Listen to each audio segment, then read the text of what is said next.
ونستغفره ونؤمن به ونتوكل عليه ونعوذ بالله من شرور أنفسنا ومن سيئات أعمالنا ومن يهده الله فلا مضل له ومن يضلله فلا هادي له ونشهد أن لا إله إلا الله وأشهد أن محمدا عبده ورسوله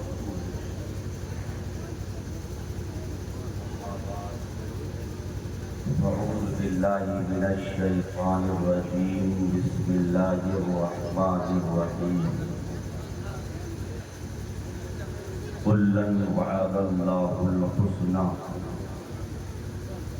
صدق الله مولانا العظيم وصدق رسول النبي الكريم ونحن على ذلك لمن الشاهدين والشاكرين والحمد لله رب العالمين. ایک بار پہلے جی لگا کر نبی، آل نبی، اصحاب نبی پر درود پاک پڑھیں. اللہم صل علی سیدنا شفیعنا حبیبنا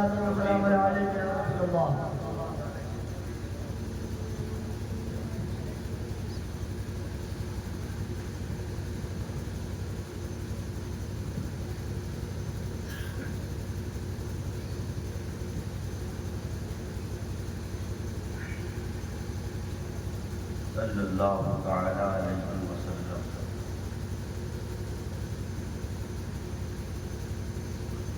ماہ مقدس محرم الحرام کی یہ چھٹویں محفل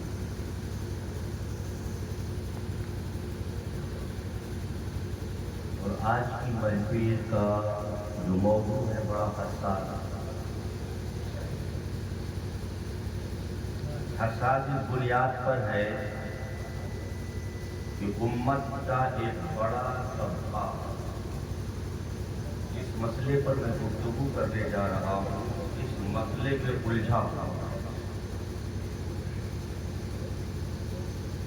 نہایت ہی غور سے سمجھ کے بعد سننا.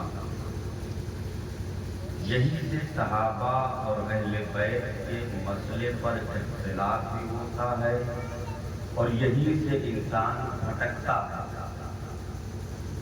یہیں سے گمراہی کی طرف چلا جاتا ہے.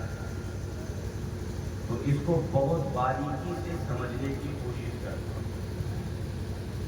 ایک بار اور درود پاک پڑھیں گی. اللہم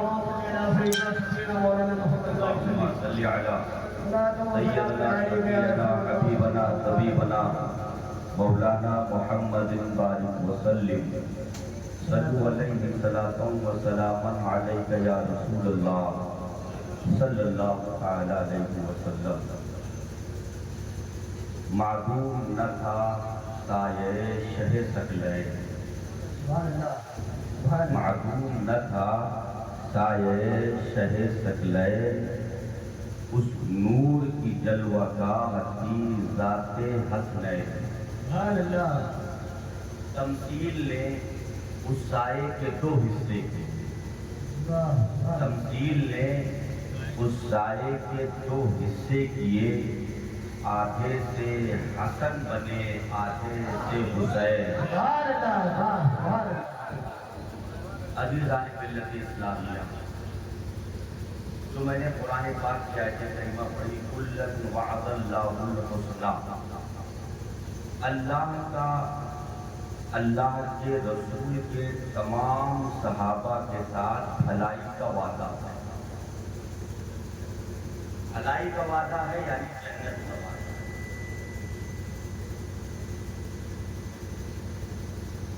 حضرت مولائے کائنات کی شہادت کے بعد ویسے تو اختلافات سیدنا عثمان ذوالنورین کی شہادت سے شروع ہوا،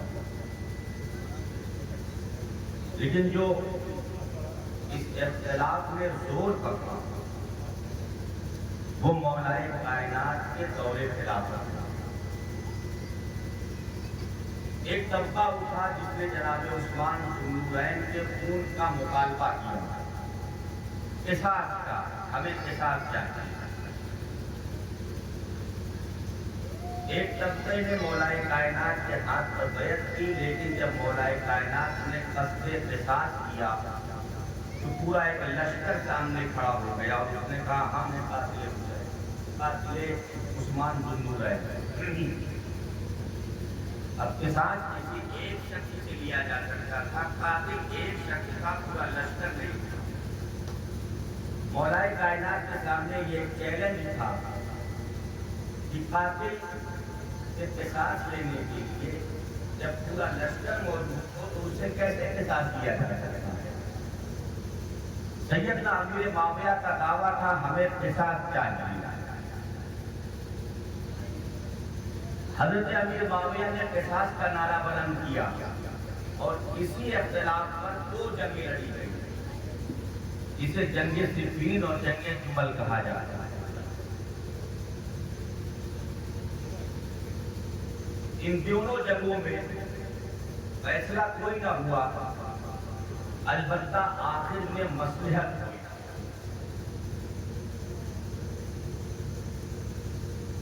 مولا کائنات کی شہادت کے بعد آپ کے فرزند ارجمند حضرت امام حسن مصطفیٰ کو عام مسلمانوں کی بیعت سے خلیفہ منتخب کیا گیا۔ حسن مصطفیٰ کی ذات مبارک آپ کی ذات وہ ذات ہے کہ پیغمبر علیہ الصلوۃ والتسلیم ارشاد فرماتے ہیں میرا یہ بیٹا سید ہے، میرا یہ بیٹا سید ہے، اور انشاءاللہ اللہ اس کے ذریعے مسلمانوں کے دو گروہ میں صلح کرے گا۔ اب پیغمبر کا یہ فرمانا کہ مسلمانوں کے دو گروہ میں اللہ صلح کرائے گا، پیغمبر نے یہ نہیں کہا باقی اور مسلمانوں میں صلح ہو۔ آقا علیہ الصلوۃ والتسلیم نے یہ نہیں کہا کہ کسی ایک گمراہ کے اور مسلمانوں کے درمیان صلح ہو۔ اللہ نے دونوں، اللہ کے رسول نے دونوں جماعت والوں کو مسلمان کہا، جو آپس میں ٹکرائیں گے وہ مسلمان ہی ہوں گے، اور میرا یہ بیٹا حسن ان کے درمیان صلح کرا کے مسلمانوں کا خون بہنے سے بچا لیا۔ حضرت انس رضی اللہ تعالی عنہ سے روایت ملتی ہے جناب حسن مصطفیٰ کا مقام یہ ہے، اللہ کے رسول صلی اللہ علیہ وسلم سے عرض کیا گیا یا رسول اللہ آپ سب سے زیادہ کس سے محبت فرماتے ہیں اپنے گھر والوں سے؟ پیغمبر نے فرمایا میں اپنے دونوں نواسے حسن اور حسین سے محبت کرتا ہوں۔ پیغمبر سجدے میں ہوتے اور امام حسن مصطفیٰ آتے اور پیغمبر کی پشت پر سوار ہوتے۔ آقا علیہ الصلوۃ والتسلیم اپنے سجدے کو طویل کرتے، جب آپ پشت سے اترتے تو حضور سجدے سے سر جھکاتے، حضور رکوع کی حالت میں ہوتے، امام حسن مصطفیٰ آتے، حضور اپنے پیروں کو کشادہ کر دیتے، امام حسن مصطفیٰ بیچ سے نکل جاتے۔ یہ جنت کے پھول ہیں، نوجوانوں کے سردار ہیں، اور حضور سے سب سے زیادہ مشابہ سینے تک، سینے سر سے لے کے سینے تک حضرت امام حسن مصطفیٰ۔ امام حسن مصطفیٰ کے سامنے حضرت امیر معاویہ نے جو شرطیں رکھی، حضرت امیر معاویہ کا لشکر آیا، 40,000 کا لشکر امام حسن مصطفیٰ کے ساتھ ہے، شام کا لشکر بھی آ چکا ہے، عنقریب ہے کہ ایسی جنگ ہوگی جس میں سروں کی بارش ہوگی، ادھر بھی لاکھوں کا جتھا ہے، ادھر بھی 40,000 کی فوج تیار ہے سر دھڑ کی بازی لگانے کے لیے۔ اب ایسے عالم میں اللہ کے رسول کا فرمان سامنے تھا، امام حسن مصطفیٰ نے مصلحت کی گفتگو فرمائی اور آپ نے گفتگو کر کے مسئلے کو حل کیا۔ امام حسن مصطفیٰ کے 6 مہینے ہوئے تھے، خلافت، اسلامی دنیا کی بادشاہت، اسلامی دنیا کا تخت تاج، اسلامی حکومت، ان تمام چیزوں سے آپ نے خلافت کو چھوڑ کے یہ بتلایا کہ نہ مجھے دولت کی چاہت ہے، نہ اقتدار کی چاہت ہے، نہ تخت کی چاہت ہے، نہ حکومت کی چاہت ہے۔ اگر چاہت ہی ہے تو صرف اس بات کی ہے کہ مسلمانوں کا خون آپس میں نہ بہنے پائے۔ آپ نے مصلحت فرمائی، تحریر لکھی گئی ہے۔ تحریر میں یہ لکھا گیا کہ حضرت امیر معاویہ کے بعد حضرت امام حسن مصطفیٰ خلیفہ ہوں۔ جو امام حسن پر قرض ہے وہ حضرت امیر معاویہ ادا کریں گے۔ اہل عراق اور کوفے والوں سے مولائے کائنات کے زمانے کی جو باتیں ہیں ان کا مواخذہ نہیں کیا جائے گا۔ جو جنگوں میں معاملات پیش آئے ہیں اس کی بنیاد پر کسی کو سزائیں نہیں دی جائیں گی۔ بات طے ہو گئی، حضرت امیر معاویہ نے ساری باتیں قبول کر دی۔ اب جب مصلحت ہو گئی آپ نے خلافت حضرت امیر معاویہ کے سپرد کر دی۔ اب جو لوگ حضرت امیر معاویہ پہ تان کرتے ہیں، سنو، اللہ کی قسم حسن مصطفیٰ کی رگوں میں وہی خون تھا جو حسین ابن علی کے خون میں دوڑتا تھا۔ حسن مصطفیٰ نے بھی سیدہ فاطمہ کا دودھ پیا تھا، ان کی رگوں میں بھی علی مرتضیٰ کا خون دوڑتا تھا، وہ بھی مصطفیٰ کے کندھوں کے شہسوار تھے۔ اگر امیر معاویہ باغی ہوتے، اگر امیر معاویہ گمراہ ہوتے تو حسن مصطفیٰ اپنی گردن کو کٹا دیتے، لیکن خلافت کبھی ان کے سپرد نہیں کرتے۔ یہ اس بات کی دلیل ہے کہ حضرت امیر معاویہ صاحب ایمان۔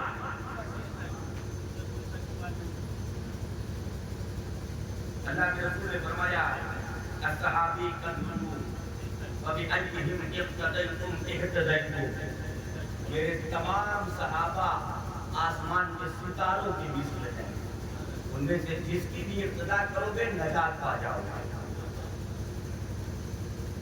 حضرت امیر معاویہ کے بارے میں لوگ کہتے ہیں کہ جناب امیر معاویہ نے یہ اپنے لیے کیا، یہ کیا، یہ کیا، یہ خرچ تھے، یہ معاملات تھے، پہل تھے۔ میں کہتا ہوں جناب امیر معاویہ کی خلافت کو خلافت راشدہ نہیں کہا جاتا۔ آپ ان کی خلافت کو خلافت راشدہ کے پس منظر میں نہ دیکھیں، ان کی خلافت نئی بادشاہت ہے۔ جناب امیر معاویہ کی زندگی سے اسلام میں بادشاہت کی شروعات ہوتی ہے، یہی خلافت ختم ہو جاتی ہے۔ جب کوئی بادشاہ ہوتا ہے تو مال اپنی ذات پہ بھی خرچ کرتا ہے، اپنی اولاد پہ بھی خرچ کرتا ہے، اپنے لیے محلات بھی بناتا ہے، اپنے عشائش کی چیزیں بھی چاہتا ہے۔ یہ اپنا اپنا تقویٰ ہوتا ہے، اپنی اپنی زندگی ہوتی ہے۔ اور ہم امیر معاویہ کے بارے میں کوئی ایسا لفظ نہیں استعمال کر سکتے، کیونکہ پیغمبر نے فرمایا ہے اے اللہ امیر معاویہ کو ہادی بنا دے، ہدایت دینے والا بنا دے اور ہدایت یافتہ بنا دے۔ اور اگر آپ کے اندر خیانت ہوتی نا تو امیر معاویہ کاتب وحی نہیں ہوتے۔ اللہ کے رسول نے اپنی زندگی میں حضرت امیر معاویہ سے قرآن لکھایا ہے۔ جب وحی نازل ہوتی تھی تو حضرت امیر معاویہ لکھتے تھے، کیونکہ آپ کو لکھنا پڑھنا آتا تھا۔ جو قرآن کا کاتب ہو، جس کے لیے پیغمبر دعا کرے کہ اللہ اس کو ہادی بنا دے، ہدایت یافتہ بنا دے، ہدایت دینے والا بنا دے، اس کے بارے میں ہم بدگمانی نہیں کر سکتے۔ ہمارے اسلاف میں، ہمارے بزرگوں نے تاریخ کی کتاب میں یہ لکھا ہے کہ جب مولائے کائنات اور حضرت امیر معاویہ آپس میں ٹکرائے تو یہاں پر جناب امیر معاویہ سے خطائے اجتہادی ہوئی، اور جب خطائے اجتہادی ہوتی ہے تو اس کا حکم یہ ہے کہ اگر مجتہد کسی مسئلے میں خطا بھی کر جائے تب بھی اللہ اس کو ثواب دیتا ہے۔ جناب امیر معاویہ مجتہد ہیں، ہم ان کے بارے میں یہ عقیدہ رکھتے ہیں کہ آپ مجتہد ہیں، آپ سے جو غلطیاں ہوئی اللہ اس پر بھی آپ کو ثواب دینے والا ہے۔ ہم سیاست معاویہ کی جو لوگ کہتے ہیں سیاست معاویہ زندہ باد، ہم اس کے بھی قائل ہیں۔ ہم سیاست معاویہ کو زندہ باد بھی کہتے ہیں، لیکن اس سیاست کو زندہ باد کہتے ہیں جو حضرت حسن مصطفیٰ کی خلافت کے بعد ہے۔ ہم اس سیاست کو زندہ باد نہیں کہتے جو خلافت راشدہ کے مقابلے میں تھی، جو علی کے مقابلے میں تھی، جو حسن کے مقابلے میں تھی، کیونکہ اگر اس سیاست کو زندہ باد کہیں گے تو ملوکیت کو زندہ باد کہنا ہوگا، خلافت راشدہ کو مردہ باد کہنا ہوگا۔ اس لیے ہم خلافت راشدہ کو زندہ باد کہتے ہیں، اور خلافت راشدہ کے بعد جب جناب امیر معاویہ تنہا اسلام کے بادشاہ بنے، اس وقت ان کی حکومت کو زندہ باد کہتے ہیں۔ یہ اسلام کا اصول ہے۔ ہمارے بزرگوں نے کہا امیر معاویہ کے بارے میں اپنی زبان بند رکھو، تعلق تشمیل کرنے کا تمہیں اختیار نہیں ہے۔ آپ کتب کی تاریخ اٹھاؤ، حدیث کی کتابیں اٹھاؤ، فقہا کے مسئلے پڑھو، ان سب نے لکھا کہ جناب امیر معاویہ پہ تعلق تشمیل کرنے کا کسی کو اختیار نہیں ہے۔ یہ اللہ کے اوپر یہ مسئلہ چھوڑ دو، کیونکہ آپ صحابی رسول ہیں، اور صحابی رسول کا مقام اور منصب وہ ہوتا ہے، کوئی غوث قطب ابدال اپنی زندگی پوری عبادت میں لگا دینے والا کسی صحابی کے درجے کو نہیں پہنچ سکتا، چاہے وہ کتنا ادنا صحابی ہوگا۔ عزیزان ملت اسلامیہ، اہل بیت کی محبت یہ بلا شبہ پیغمبر کے ساتھ خوش کرنے والی چیز ہے، لیکن یاد رکھو صحابہ کی گستاخی پیغمبر کے دل کو چوٹ پہنچانے والی چیز ہے، کیونکہ یہ وہ صحابہ ہیں، یہ وہ لوگ ہیں کہ جب زمانہ پیغمبر کو پتھر مارتا تھا، جب زمانہ پیغمبر کے راستے میں کانٹے ڈالتا تھا، جب زمانہ پیغمبر کے اوپر گندگیاں ڈالتا تھا، جب پیغمبر کو مجنون کہتا تھا، جب پیغمبر کے اوپر تلواریں آتی تھی، تو اللہ کی قسم یہ صحابہ کی ذات تھی جو کہتے تھے یا رسول اللہ ہم قوم موسیٰ کی طرح نہیں ہیں، جو کہتے کہ موسیٰ جاؤ تم لڑو تمہارا خدا لڑے، اے پیغمبر جب ضرورت پڑے گی تو ہم آپ کے دائیں بھی لڑیں گے، بائیں بھی لڑیں گے، سامنے بھی لڑیں گے، پیچھے بھی لڑیں گے، یا رسول اللہ جب تک جسم میں جان ہے آپ تک کوئی آنچ نہیں آ سکتی ہے، آپ کو کوئی تکلیف نہیں پہنچا سکتا ہے، جو تجھ بدت جینے کو کہتے تھے ہم سوا اس عہد کے وفا کر چلے ہم۔ یہ صحابہ ہیں جن کے ذریعے حدیث ہم تک پہنچی، جن کے ذریعے قرآن ہم تک پہنچا ہے، جو قرآن کی دعوت لے کر نکلے ہیں، جو حدیث کی دعوت لے کر نکلے ہیں۔ یہ صحابہ ہیں جو کبھی حسن کو کندھے پہ بٹھاتے ہیں، یہ صدیق ہیں جو کبھی حسین کو کندھے پہ بٹھاتے ہیں، یہ فاروق ہیں جب حسین آتے ہیں منبر چھوڑ دیتے ہیں، یہ حسین ابن علی کہتے ہیں فاروق اترو، عمر فاروق اعظم منبر خالی کر دیتے ہیں۔ یہ حسنین کے ساتھ محبت ہے، یہ اہل بیت کے ساتھ محبت ہے، یہ حسن مجتبیٰ کے ساتھ محبت ہے، اور اتنی محبت کرنے والے جن کو آپس میں اتنی محبت ہو، ہم صرف اپنی لا علمی کی بنیاد پر اختلاف میں پڑ جائیں، یہ ایسا نہیں کرنا چاہیے۔ ایسا نہ کرو کہ تمہاری آخرت کسی کی محبت کی وجہ سے برباد ہو۔ ایسے عمل کرو جہاں تمہاری آخرت سنورے، ایسے عمل نہ کرو جہاں آخرت تباہ ہو۔ امام حسن مصطفیٰ رضی اللہ تعالی عنہ سیدہ پاک کے بڑے شہزادے تھے، آپ بڑے سخی تھے۔ سخاوت کا عالم یہ ہے کہ ایک ایک دن میں 4 لاکھ درہم آپ صدقہ کرتے ہیں۔ ہر مہینے حضرت امیر معاویہ حضرت امام حسن کے پاس 1 لاکھ درہم بھیجتے تھے، 1 لاکھ درہم حضرت امیر معاویہ بھیجتے تھے حضرت امام حسن مصطفیٰ کے پاس۔ ایک موقع پر ایک مہینہ ایسا گزرا کہ حضرت امیر معاویہ نے وہ وظیفہ نہیں بھیجا۔ اب کس بنیاد پر نہیں بھیجا یہ کتب میں نہیں موجود ہے، لیکن کیونکہ آپ کی عادت تھی آپ پورا مال خرچ کر دیتے تھے، بڑی تنگ دستی ہوئی۔ حضور خواب میں نظر آئے، حضور نے فرمایا حسن بیٹا کیا حال ہے؟ آپ نے عرض کیا نانا جان جس وقت یہ حالت ہے آنکھ بڑا تنگ ہے۔ پیغمبر نے ارشاد فرمایا حسن تم یہ دعا پڑھو اللہ تمہارے لیے آسانی پیدا فرمانا۔ حضرت امام حسن کہتے ہیں میں نے دعا مانگی ہے پروردگار عالم مجھے دنیا میں اپنے سوا کسی کا محتاج نہ کرنا، اے اللہ میرا ہاتھ تیرے سوا کسی اور کے آگے نہ پھیلے، میری زبان تیرے سوا کسی اور کے سامنے نہ کھلے۔ کہتے ہیں میں نے یہ دعا پڑھنی شروع کی، تیسرا دن تھا کہ امیر معاویہ نے ملک شام سے 15 لاکھ درہم میرے خدمت میں بھیجے ہیں اور میں نے سب دل کھول کے اللہ کے راہ میں خرچ کیا۔ حضرت عبداللہ ابن مبارک سے پوچھا جاتا ہے، دیکھیں اس مسئلے کو سمجھے، یہ نہ سمجھے کہ میں کسی ایک ذات کو لے کے گفتگو کر رہا ہوں، بلکہ اس مسئلے کی نوعیت کو سمجھے کیونکہ بڑا نازک مسئلہ۔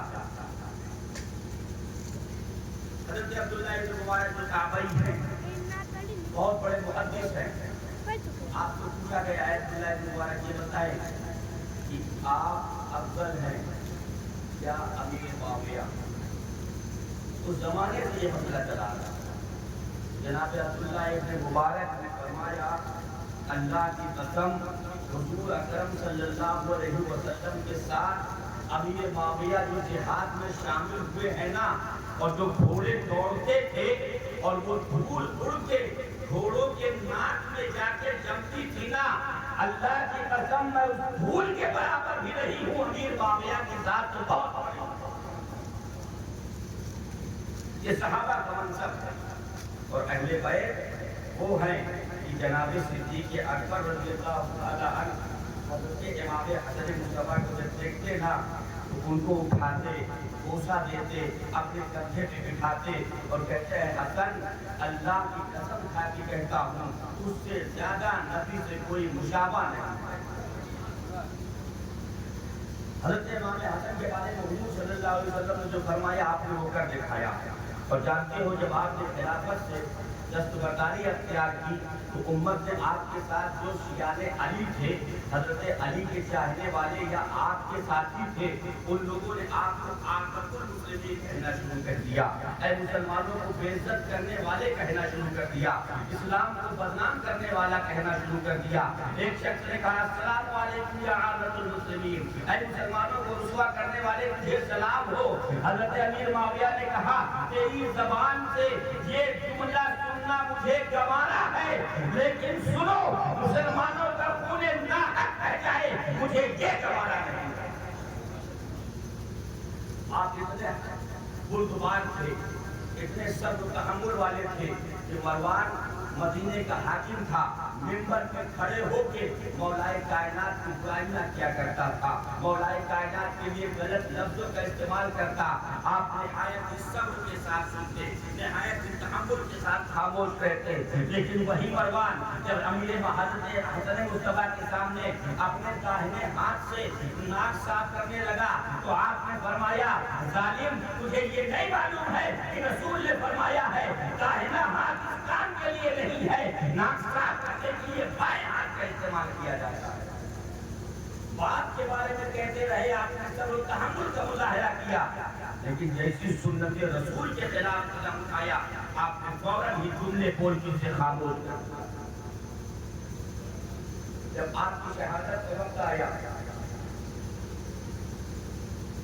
دیکھیں آج کیا ہوتا ہے، بڑا زمانہ ایکٹیو ہو گیا ہے، لوگ کیا کہتے ہیں ذرا سی بات ہوئی تو ہم بازار میں کھڑے ہو کے اپنی بیوی کی برائیاں کرنا شروع کر دیتے ہیں، بیویوں کے بارے میں جو باتیں ہیں ساری باتیں بتانا شروع کر دیتے ہیں، اس میں یہ کمی، اس کی یہ کمی، یہ خرابی، اور عورتوں کی عادت یہ ہوتی ہے اپنے شوہر کی برائیاں گنانا شروع کر دیتی ہیں۔ حضرت امام حسن مصطفیٰ نے اپنی ایک بیوی کو طلاق دینے کا ارادہ فرمایا، جب اس بیوی کو طلاق دینے کا ارادہ فرمایا تو امام حسن آپ کے پاس آئے اور آپ نے امام حسین نے عرض کیا بھائی جان کیا وجہ ہے کہ آپ اپنی بڑا بیوی کو طلاق دے رہے ہیں؟ آپ نے فرمایا حسین تم نے قرآن نہیں پڑھا، حسین تم نے قرآن نہیں پڑھا، کہا پڑھا ہے، قرآن میں کہا ہے نہ مرد عورت کا لباس ہے، عورت مرد کا لباس ہے، عورت کی جو برائی اچھائی ہو مرد اسے چھپا لے، جو مرد کی اچھائی یا برائی ہے عورت اسے چھپا لے۔ اگر میں اپنی بیوی کی برائیوں کو، اس کی کمیوں کو لوگوں کے سامنے بتانا شروع کر دوں گا تو میں قرآن کے خلاف عمل کرنا شروع کر دوں گا۔ امام حسین نے کہا بھائی جان پڑھا تھا، آج تفسیر آپ سے سمجھی ہے۔ جب بیوی کو طلاق دے دیا اس کے بعد امام حسین نے پھر پوچھا، کہا بھائی اب تو وہ آپ کے نکاح میں نہیں ہے، کیا وجہ تھی طلاق دینے کی؟ آپ نے فرمایا حسین جب وہ میری بیوی تھی تو اس کے عیبوں پہ پردہ ڈالنا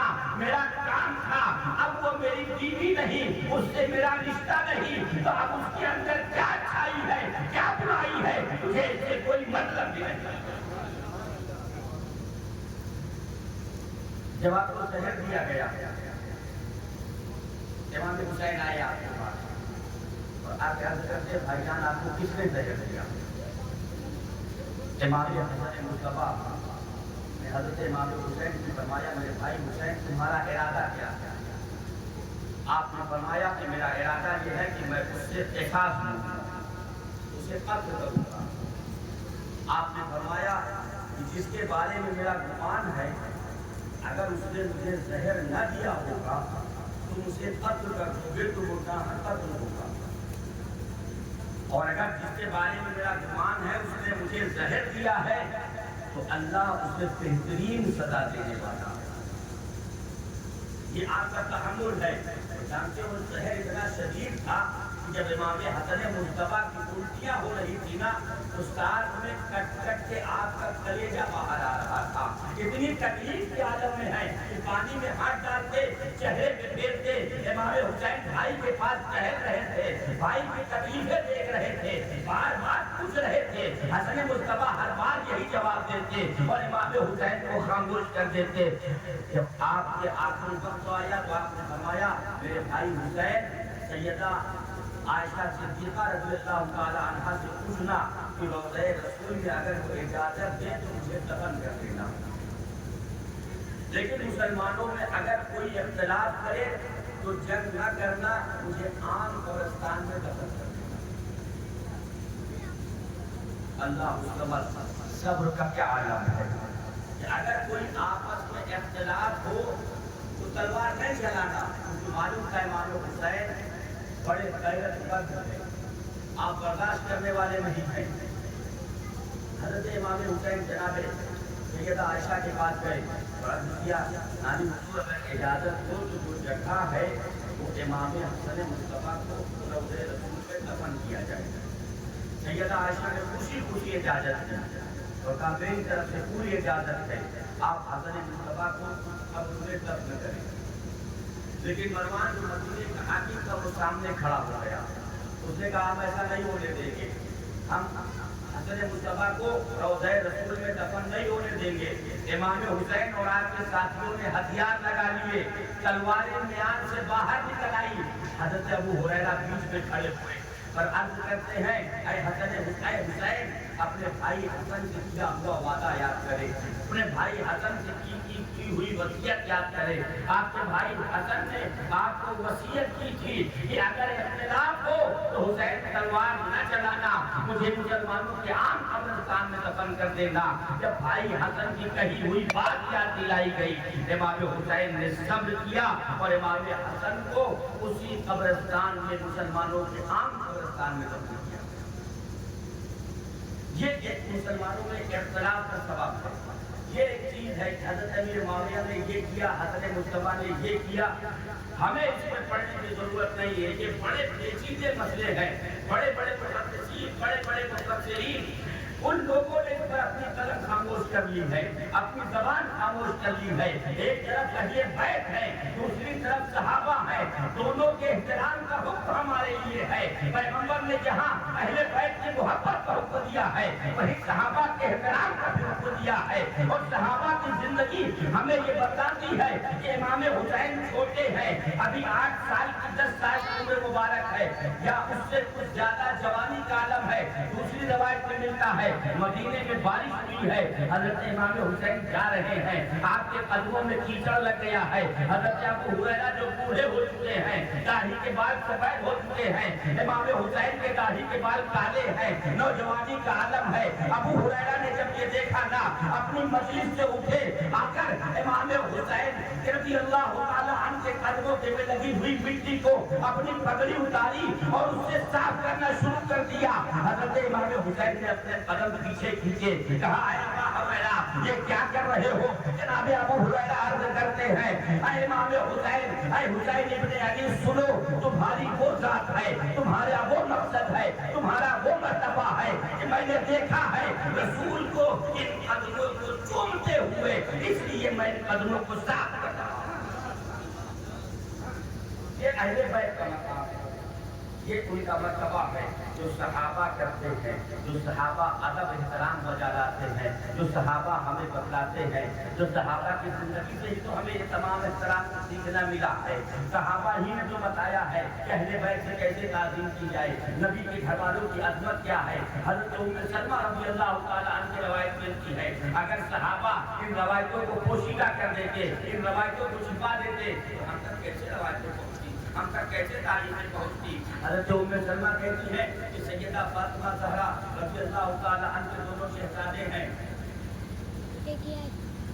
بچپنے کا عالم ہے، اسلام میں کشتی لڑنا جائز ہے، اسلام میں کشتی لڑنا جائز ہے، تیر اندازی جائز ہے، گھوڑ سواری جائز ہے۔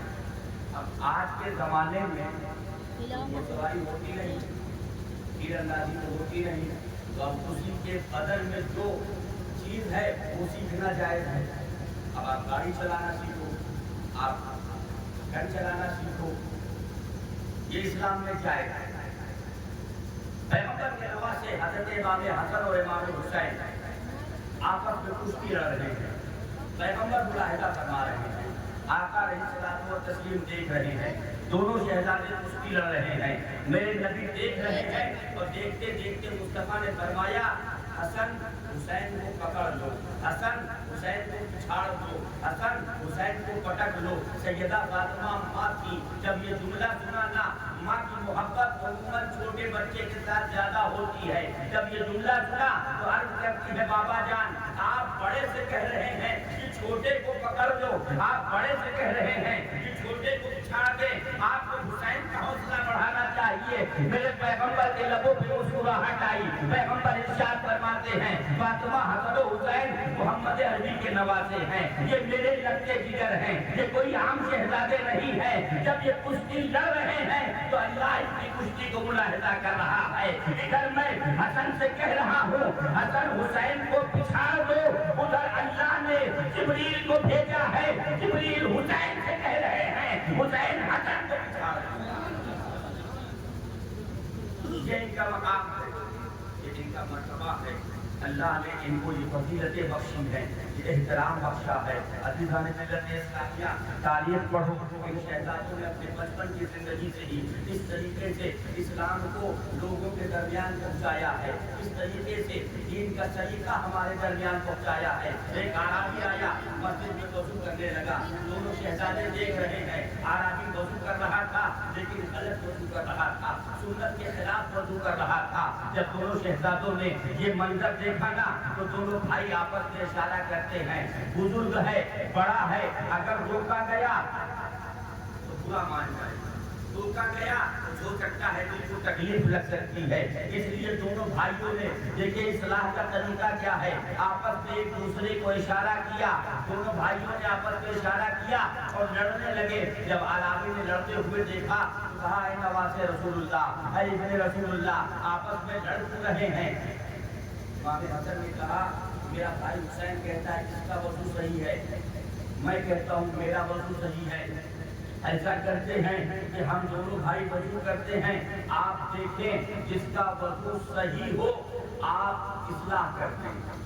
اس عرابی نے کہا بہت بڑھیا، میں دیکھتا ہوں آپ دونوں نواسے رسول وضو کر لیں، جس کا صحیح ہوگا میں اصلاح کر دوں گا۔ اب دونوں بھائیوں نے وضو کرنا شروع کیا، جیسے حسن کر رہے ہیں ویسے ہی حسین کر رہے ہیں، دونوں بھائی ایک طریقے سے وضو کر رہے ہیں، حسن کی کاپی حسین کر رہے ہیں، حسین کی کاپی حسن کر رہے ہیں۔ اعرابی نے جب دیکھا نہ حسین کے وضو میں غلطی ہے نہ حسن کے وضو میں غلطی ہے تو اعرابی سمجھ گیا، اس نے پکار کے کہا اے ابن رسول اللہ، نہ آپ کا وضو غلط تھا نہ آپ کے بھائی کا وضو غلط تھا، وضو غلط میرا تھا، تو آپ کو دیکھ کے میرے وضو کی اصلاح ہو گئی۔ یہ اصلاح کا طریقہ ہے، یہ بچپن سے سکھایا ہوا طریقہ ہے، یہ نبی کے گھر والے ہیں، یہ دلوں کے حالات جاننے والے ہیں، یہ دلوں کی حیا کو جاننے والے ہیں، یہ دلوں کے مقام کو جاننے والے ہیں۔